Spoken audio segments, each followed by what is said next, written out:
We spend nearly a third of our lives asleep, but most of us treat dreams like random, static, strange, surreal, meaningless. Carl Jung saw something entirely different. To him, dreams were not noise, they were messages, maps, invitations to dialogue with the unconscious self. Each image, each symbol, each bizarre twist of logic wasn't nonsense. It was the soul trying to speak in its native tongue. Dreams are not puzzles to be solved, but relationships to be cultivated. They reveal what the waking mind cannot: our buried fears, unlived desires, forgotten wounds, and latent potential. They show us not only who we are, but who we are becoming. But to understand them, we must learn how to listen, not with the intellect alone, but with symbolic awareness. Jung believed that decoding dreams was central to individuation, the sacred process of becoming whole. To ignore your dreams is to ignore your soul's guidance, but to engage with them is to reclaim a forgotten intimacy with yourself. What follows is not a scientific formula, but a way of seeing. 12 keys to unlock the symbolic mirror of your dreams, and in doing so, discover more than insight. Discover yourself. Dreams are not random, they're conversations with the soul. We live in a world that dismisses dreams as leftover mental noise, mere chemical flickers with no meaning. But Carl Jung offered a deeper view. Dreams are conversations with the soul. Each one is crafted by the unconscious with precision, intention, and care. There are no throwaway dreams, only dreams we haven't learned to listen to. Jung, the unconscious isn't chaos, it's wisdom in disguise. It holds the truths we avoid, the wounds we repress, the desires we barely name. And it speaks to us each night, through story, through image, through symbol. Not to confuse us, but to guide us. The dream is not trying to entertain, it's trying to communicate. But most of us are too quick to brush them off. We wake up, feel a flicker of strangeness, and move on. We say, it was just a dream, but what if it was just for you? Jung believed that dreams arise not from outside, but from the depths of your own psyche. They reflect your current psychological state, your hidden conflicts, and the forgotten parts of yourself asking to be seen. To engage with a dream is to step into sacred dialogue. It's not about decoding it like a crossword puzzle. It's about sitting with it, asking, what are you trying to show me? Where am I being invited to grow?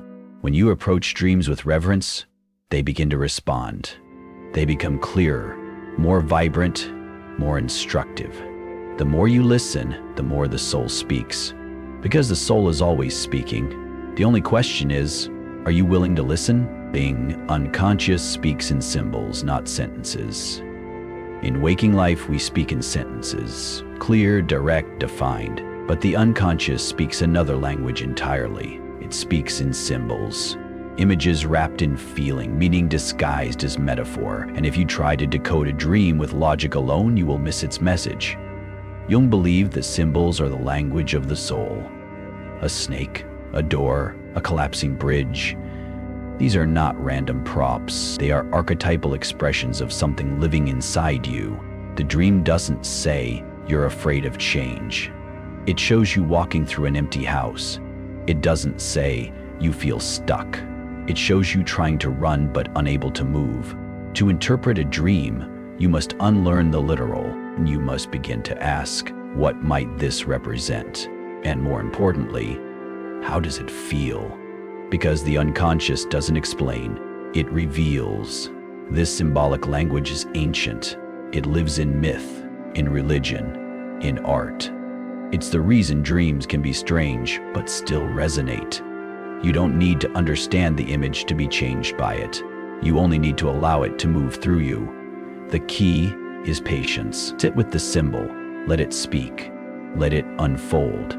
Over time, the logic of the unconscious begins to make sense, not intellectually, but intuitively. And when you begin to see life through a symbolic lens, your waking world starts to feel richer too. The soul doesn't just speak at night, it's always speaking. Dreams are just where it speaks loudest. Every dream is a mirror. Start with, what is this showing me? Every dream you have is a reflection, not of the world outside you, but of the world within. It's a mirror held up by the unconscious, saying, look here, not to shame you, but to show you what your waking self cannot yet see. Jung taught that dreams are a compensatory mechanism. They balance your conscious life by revealing what's been left out. If you're too rational by day, your dreams may become wild and emotional. If you're avoiding grief, it may visit you in symbolic form. This is not punishment, it's guidance. The psyche is trying to restore wholeness. The most important question you can ask of any dream is, what is this showing me about myself? Not what does this mean in general, but what does this mean to me right now in this season of my life? A storm in a dream may symbolize chaos, or it may symbolize rebirth. A stranger may represent your shadow or your potential. There's no universal meaning, there's only personal resonance. And your feelings about the dream are the compass. Dreams strip away the mask. They show you the parts of yourself you've denied, the patterns you're stuck in, the truths you're ready to face. If you're brave enough to look, they'll reveal exactly what needs your attention. Every dream is a mirror, and the mirror doesn't lie. It reflects what you are, so that you may become what you were always meant to be. Your shadow often arrives disguised in nightmares. Nightmares are rarely welcome. We wake from them shaken, disturbed, even ashamed. Our first instinct is to forget, to brush them off as irrational or unsettling. But Carl Jung taught that nightmares are not enemies, they are messengers. And more often than not, they carry the face of your shadow. The shadow is the part of you you've rejected. The anger you disown, the jealousy you suppress, the wounds you've buried. It lives in the unconscious, waiting for recognition. And when it is ignored too long, it begins to surface in dreams. Not gently, but forcefully. Nightmares are the psyche's alarm system. They scream when whispers have gone unheard. They confront you with the raw, the wild, the unfiltered aspects of yourself you were conditioned to fear. A monster chasing you, a betrayal unfolding, a version of yourself doing something unthinkable. These are not random horrors, they are revelations. Carl Jung believed the shadow must be integrated, not destroyed, and the nightmare is one of the ways it seeks reintegration. To heal, you must face it, not as an adversary, but as a fragment of your truth. Ask yourself, what part of me have I been afraid to acknowledge? What truth have I avoided that now demands to be seen? The nightmare is not here to punish you, it's here to wake you up. And once you face what's hiding in the dark, you find that it loses its threat. Because the shadow, once seen with compassion, becomes power. Recurring dreams signal an unresolved inner conflict. If a dream keeps returning, it's not because your mind is broken, it's because your soul is trying to break through. Carl Jung believed recurring dreams are urgent messages from the unconscious. They don't repeat for drama, they repeat for resolution. A door you can never open, a place you always return to, a task you always fail. These are not random repetitions. They are invitations. Invitations to see something in yourself that has not yet been acknowledged, processed, or healed.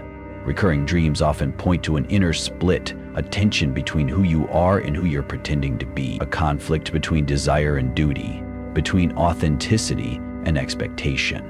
And until that conflict is brought into consciousness, the dream will echo on, trying different forms, louder each time. Instead of analyzing the symbols in isolation, Carl Jung encouraged us to observe the pattern. What is the story this dream is telling over and over? Where in your waking life does the same pattern play out? Recurring dreams don't want to be solved, they want to be heard. They want your honesty, your presence, your willingness to stop running. Because when you finally face the inner conflict, the dream dissolves, not into forgetting, but into transformation. Every character in the dream may be a part of you. We often dream of others, family, strangers, lovers, enemies, and our first impulse is to ask, why did they show up? But Carl Jung invites a different question. What if every figure in the dream is a reflection of you? In Carl Jungian dream analysis, every character is a psychological projection, an aspect of your own psyche playing a role in the theater of your unconscious. The angry father, the lost child, the seductive stranger. They are not just external people, They are pieces of your inner world, given form. This is not always comfortable. To imagine that the villain in your dream is part of you challenges the ego. But it is in this discomfort that integration begins. Because when you stop pointing outward and start reflecting inward, you begin to reclaim the lost fragments of the self. Carl Jung taught that the psyche longs for wholeness, and in dreams it attempts to reconcile opposites. The characters are symbols of the forces within you, your courage and cowardice, your wisdom and your doubt, your light and your shadow. Ask yourself, what does this character represent in me? What part of myself am I being invited to meet, embrace, or challenge? When you approach dreams this way, they stop being confusing stories and become sacred maps. You begin to see that every figure is a message, every scene a mirror, and in that mirror, the path to wholeness becomes visible. Don't just analyze, feel the dream's emotion. In a world that favors analysis, we're quick to reduce dreams to logic. We dissect symbols, apply frameworks, seek meaning. But Carl Jung knew that dreams are not just to be understood, they are to be felt. Their wisdom lies not only in their structure, but in their sensation. Every dream is infused with an emotional tone. That feeling is not decoration, it is the message. The fear in a chase, the sorrow in a farewell. These are not incidental. They are the soul's raw language. Before you even interpret the imagery, the emotion tells you where to look. It tells you what part of yourself is stirring beneath the surface. Carl Jung taught that feeling is the bridge between the conscious and unconscious mind. It carries the dream's energy into waking life. And if you overlook it, if you go straight to what does this mean, without asking how did this feel, you miss the dream's heartbeat. Ask yourself, where in my waking life do I feel this same emotion? What memory, pattern, or part of myself does this feeling want me to touch? Because when you feel the dream, it becomes alive. It moves from concept to experience, from idea to transformation. The soul does not speak in bullet points, it speaks in emotion. Let yourself feel, and the dream will reveal. The setting of the dream reveals the psyche's landscape. Where your dream takes place is not just background, it is the psychic terrain of your inner life. Carl Jung understood that the setting is a symbol in itself, often revealing the emotional or spiritual weather you're living through, even if your waking mind has no words for it. Are you in a house, a forest, a crumbling city, a school from childhood? These landscapes are not random. They are projections of your psychological state. A vast ocean might reflect emotional overwhelm, a high mountain might symbolize spiritual ascent, or a longing for perspective. A locked room may point to a part of yourself that remains hidden, waiting to be opened. Carl Jung believed that each setting mirrors the state of consciousness. A familiar place might invite you to revisit old memories. A surreal or dreamlike location might represent a new, unfamiliar part of your psyche coming into awareness. Rather than focusing only on events or characters, ask yourself, why here? What does this place feel like? What does it reflect about my inner world right now? The setting sets the tone. It anchors the dream's energy and guides your attention to where the healing or integration needs to happen, because the landscape of the dream is the landscape of the soul. Archetypes are the universal language of the soul throughout time. In every culture and myth, certain images appear again and again. The wise old man, the mother, the hero, the trickster, the child. Carl Jung called these archetypes primordial symbols embedded deep within the collective unconscious, and they are the grammar of our dreams. Archetypes aren't personal, they're universal. They exist beyond the individual psyche. They are inherited patterns of meaning that arise in dreams when something ancient and important is stirring in the soul. When you dream of a great journey, you're invoking the hero archetype, and when you're lost in a forest, you're meeting the unknown. When a divine feminine figure appears, you may be encountering your anima, the inner soul cinch that longs for balance and integration. Carl Jung believed that archetypes guide us not only toward healing, but toward meaning. They carry mythic energy. They speak to our deepest instincts and most sacred longings. They are the blueprint. To decode a dream archetype, you must look both inward and outward. What personal meaning does the symbol hold for you? And what timeless pattern is it pointing to? The more you learn about archetypes, the more your dreams begin to speak in full sentences, not fragments. Dreams become not just reflections, but revelations, because when an archetype appears, something eternal is waking within you. Pay attention to the dream's ending. It holds the resolution. Every dream has a structure, a movement, and while every element matters, Carl Jung taught us to look especially closely at the ending. Why? Because how a dream closes often reveals the psyche's message in its clearest, most distilled form. Dreams can feel chaotic, fragmented, surreal, but their endings often carry a whisper of clarity. A sudden image, a final emotion, a symbolic gesture. That final moment is not just a conclusion, it is the resolution the unconscious offers, the direction the soul is trying to move toward. Perhaps you're running the entire dream, and suddenly you stop. Perhaps you finally speak, or finally listen. Perhaps you fall, but land softly. These endings aren't accidents. They are your psyche showing you what integration might look like, even if only for a moment. Carl Jung believed the unconscious is always trying to heal us, to bring opposites together. The ending of a dream often reflects this process at work, however subtle. Even in nightmares, the resolution might be found not in escape, but in confrontation, in turning to face what once terrified you. When you record a dream, pause at the end, sit with it, ask, what changed? What did this dream want me to feel or understand in its final act? Because sometimes the ending is not just closure, it's guidance. Keep a dream journal. The pattern is the message. 1 dream is a spark.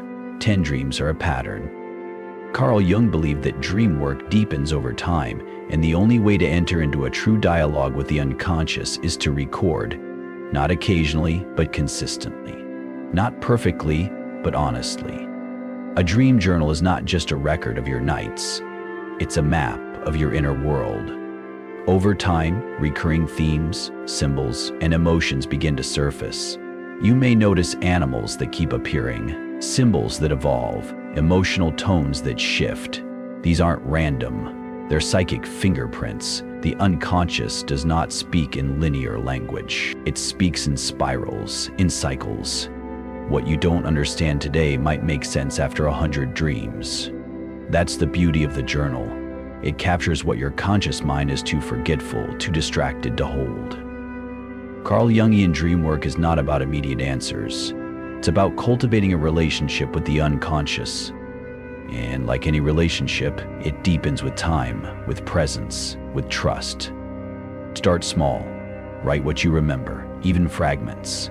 Date them, feel into them, revisit them. Because when you begin to track your dreams, you begin to track your evolution. The pattern is the message, and the message is becoming you. Trust the mystery.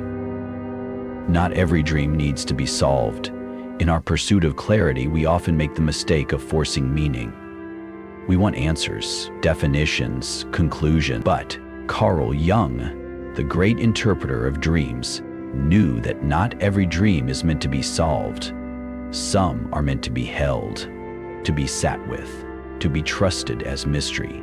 The unconscious does not operate on our timeline. It does not give us tidy interpretations or instant insight. It moves like a tide, sometimes gentle, sometimes overwhelming, but always in rhythm with your inner becoming. To try and force a dream into explanation too quickly is to miss its essence.